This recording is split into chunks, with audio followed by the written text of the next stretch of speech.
Hello mga beshi! Ngayon nga ay papunta kami ng SM Marilao. Huwag nyo nang pansinin ng aking anak. Kakamadali niya, nadapa nga siya. Sa sobrang madali niya nga ay nagmamadali, binuhos na siya ng kanyang ama. Sa sobrang excited, ngayon na lang kasi ulit kami lumabas. Nagmamadali na nga kami kasi anong oras na. Pinaglaro nga lang namin sila at kumain kami, tsaka kami umuwi. Ngayon nga ay nag-picture muna kami at pumunta na nga pala kami sa Kidzona. Nagmamadali nga si Beshi, hindi ko pa nalalagay yung tsinelas namin dun sa box. Inaaya niya na ako maglaro. Tuwang-tuwa nga kami ni Betty dyan. Kasi hindi naman talaga yung mga bata ang naglalaro. Mas na-enjoy pa nga namin kasi sila nakakatakot silang kasama. Kasi patambling-tambling pa nga ang nangyayari. Papunta pa nga lang kami na aksidente na agad si Beshi.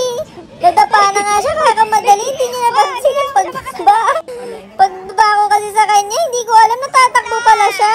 Kaya pala mga mami, sa susunod kayo, ingatan niyo yung mga baby niyo para hindi sila masugatan. Ako kasi nakatulala pa. Ayan, tuwan-tuwa na nga kami dyan. Nakalimutan na nga namin yung nangyari kanina sa pagdadapa niya. Mas nag-enjoy pa nga ako dyan kaysa kay Beshi. Pero masaya rin naman siya. Tinaya ko na rin si Betty. Kitang-kita niyo naman ang saya-saya niya kahit wala siyang ngipin. Ayan na nga pala silang mag-ina. Tumatalon-talon. Nainip na nga ako kasi gutom na ako. Kaya nagpadulas na lang ako. Hindi na nga ako makatayo dyan, tapos pinicturan ko na lang yung pamangkin ko.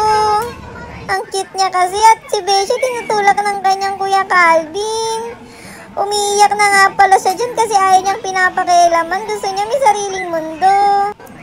Natutuwa naman ako kasi nalabas ko sila. Ngayon ko na lang kasi ulit sila na ilabas. O diba tignan niyo, mas nag-i-enjoy pa nga ako. Sabi ko ako naman para masulit ko naman yung binayad ko. Charot! Ayan na nga si Beshi, gusto palang maging teller sa sabungan. Charot! Kala nga ni Beshi, hindi ko siya sinusundan, pero tignan nyo, nakazoom yung camera ko, hinahanap niya ako. Aayain niya pa ako dyan para puntahan ko siya. Sasamahan ko daw siya dun sa nilalaro niya. Kala niya kasi wala ako sa likod niya, pero nakasubaybay sa kanya ang aking camera. Tignan nyo yung kanyang reaksyon, oh. Pinuntahan ko na nga siya at ito ang ginagawa niya. Tapos umalis na naman siya. Kung saan na kami pumunta. Makikita niyo yung kasinupan niyan kasi lahat ng kalat dyan niligpit niya.